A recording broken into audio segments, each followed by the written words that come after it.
मैं डॉक्टर मनदीप खालसा, प्राध्यापक BCS government PG college Dhamtari से हूँ। और मैं आज आपको बामूल का दूसरा वीडियो बता रही हूँ, बामूल के मॉडल का। पहले वीडियो में मैंने आपको बताया बामूल मॉडल कब प्रतिपादित किया गया, बामूल मॉडल से क्या तात्पर्य है, क्या अभिप्राय है, और इसके बाद मैंने आपको बामूल मॉडल की मान्यताएं भी बताई, और उसके बाद मैंने आपको कीमत और उत्पादन निर्धारण बताया। आज मैं आपको बताऊंगी कि स्थिर लागतों के साथ बामूल का मॉडल किस तरह प्रतिपादित होता है एवं बहुवस्तु मॉडल के अंतर्गत बामूल मॉडल कैसे प्रतिपादित किया जाता है। तो पहला हम देखेंगे स्थिर लागतों के साथ में मॉडल, यानी बिक्री अधिकतमीकरण फर्म जो है वो लाभ अधिकतमीकरण फर्म से अधिक वास्तविक है। तो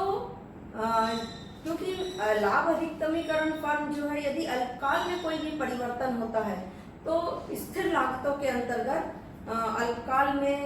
स्थिर लागतें कांस्टेंट रहती है लाभ अधिकतमीकरण फर्म में, जबकि बिक्री अधिकतमीकरण फर्म जो बामूल की है उसमें अगर अल्पकाल में भी स्थिर लागतों में परिवर्तन होता है तो उत्पादन की मात्रा घट जाती है, न्यूनतम लाभ वैसे ही प्राप्त होते हैं और कीमत को बढ़ाकर आय को प्राप्त किया जा सकता है और बिक्री को बढ़ाया जा सकता है। यानी बामूल के मॉडल में अगर सरकार कर लगा देती है या उस पर टैक्स लगा दिया जाता है तो कीमत को बढ़ाया जाता है और उत्पादन की मात्रा को कम किया जाता है और न्यूनतम लाभ को प्राप्त किया जाता है, जिससे आय भी अधिकतम हो जाती है और किसी तरह की कोई जो है विक्रेता को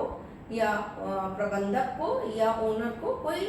घाटा या कोई हानि की स्थिति प्राप्त नहीं होती। तो हम सबसे पहले देखेंगे स्थिर लागतों के साथ मॉडल। चित्र में देखें,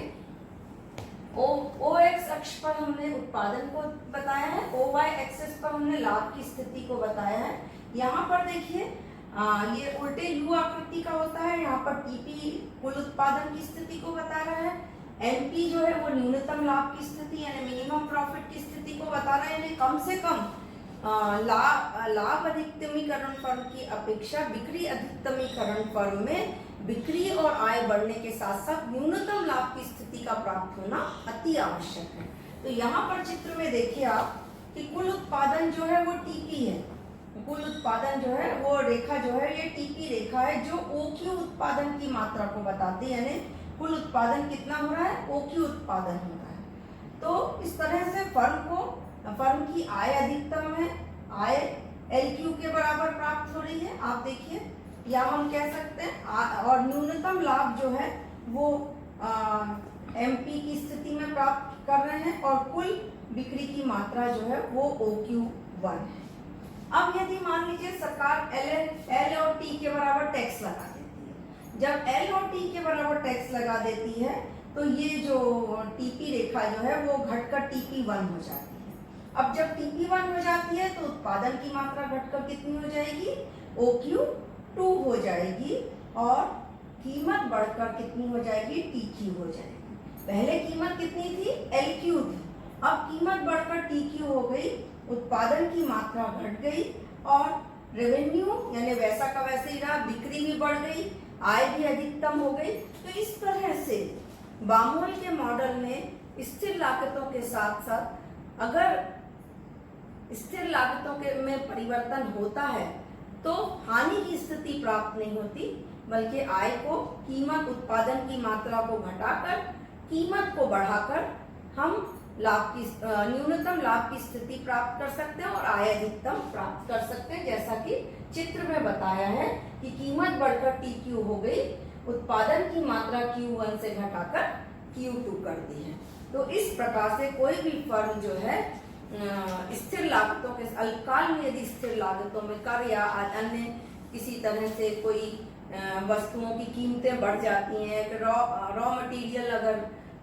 जो है या भूमि या अन्य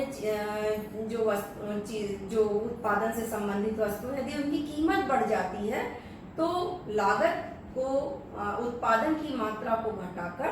और कीमत को बढ़ाकर आय को अधिकतम किया जा सकता है और बिक्री को भी अधिकतम किया जा सकता है।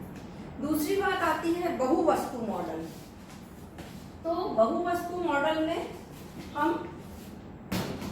चित्र देखें।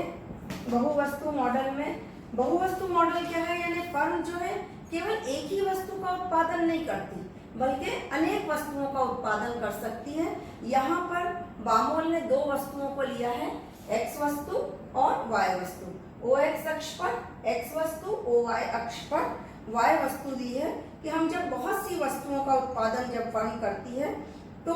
लाभदायक आगतों और निर्गतों को बढ़ा सकती है और जिससे आय को अधिकतम कर सकती है, बिक्री को अधिकतम कर सकती है और न्यूनतम लाभ को भी प्राप्त कर सकती है। तो चित्र में आप देखें, ओ एक्स अक्ष पर एक्स वस्तु, ओ वाई अक्ष पर वाई वस्तु को दिखाया है। P1 उत्पादन संभावना वक्र है। यहाँ पर देखिए R1 समुदाय उदासीनता वक्र, R2 R3 के द्वारा दर्शाया है, जिसमें जो R1 है वो कम उसको उत्पादन को बता रही है, लेकिन T बिंदु जो है वो उत्पादन संभावना वक्र को T बिंदु पर R2 रेखा स्पर्श कर रही है, यानी OP1 तक X वस्तु की मात्रा और OP तक Y वस्तु की मात्रा का उत्पादन करके बिक्री को बढ़ाया जा सकता है। और R3 रेखा जो है उसकी उत्पादन संभावना रेखा के बाहर है। तो इस तरह से बामोल मॉडल में T जो है वो आय अधिकतमीकरण का बिंदु है और यहाँ पर बिक्री को,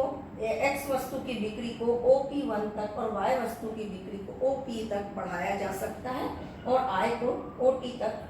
प्राप्त किया जा सकता है। तो इस तरह से बामोल के मॉडल में ये बहुवस्तु मॉडल है।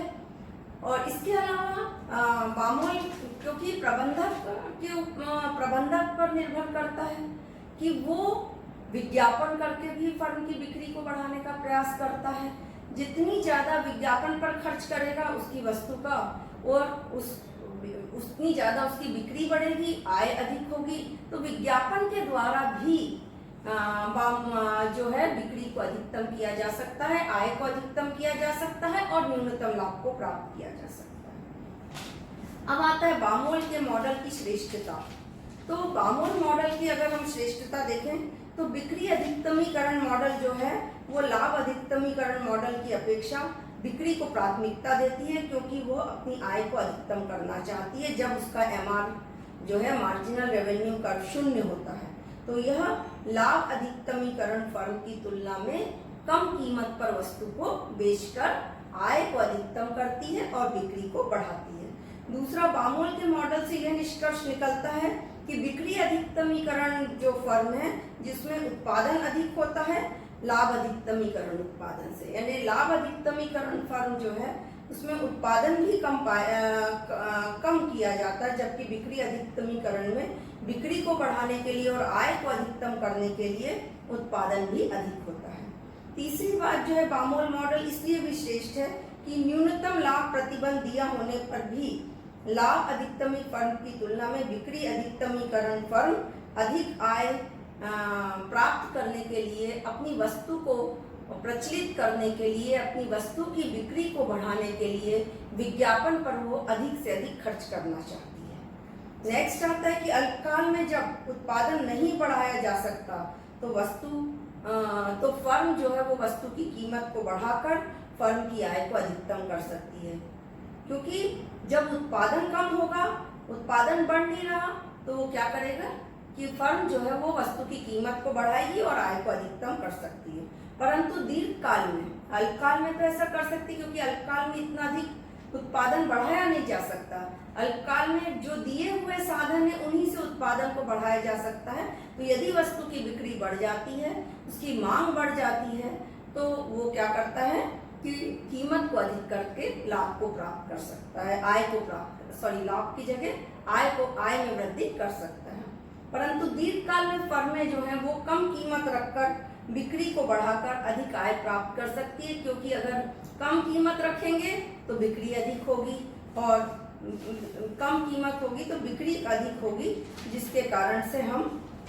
बिक्री को बढ़ा सकते हैं। तो इस तरह से अगर हम देखें तो बामोल का जो मॉडल है वो लाभ अधिकतमीकरण फर्म की तुलना में जो है बिक्री अधिकतमीकरण मॉडल है, जो जिसका उद्देश्य आय को अधिकतम करना है। आप सोचिए 1967 में बामोल ने ये कॉन्सेप्ट दिया था कि प्रबंधक जो है वो अपनी ग्रोथ रेट को बढ़ाना चाहता है, वो अपनी वस्तु की बिक्री को बढ़ाना चाहता है, वो अपने फर्म की बिक्री को बढ़ाना चाहता है और ग्रोथ रेट को बढ़ाने के कारण आज यही मॉडल जो है 1967 का मॉडल आज भी ज़्यादातर मार्केट में प्रभावशाली है, क्योंकि सभी लोग, सारे प्रबंधक जो सीईओ हैं और ये सब अपनी फर्म की बिक्री को बढ़ाने के लिए विज्ञापन पर अधिक खर्च करते हैं और बिक्री को बढ़ाते हैं, आय को अधिकतम करते हैं, जिससे फर्म की ग्रोथ, जितनी ज़्यादा फर्म की ग्रोथ अधिक होगी प्रबंधक का वेतन उतना ही अधिक होगा। तो आज वर्तमान में भी बामोल का मॉडल जो है बहुत अधिक वास्तविक प्रतीत होता है, जबकि लाभ अधिकतमीकरण फर्म का जो मॉडल है जितने भी मार्केट में है वो उतने वास्तविक नहीं है जितना बामोल का मॉडल है। तो पहली बार बामोल ने 1967 में इस कॉन्सेप्ट को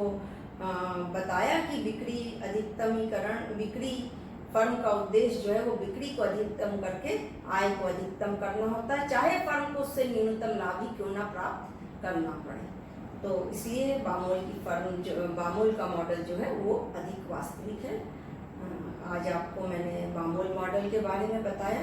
थैंक यू वेरी मच।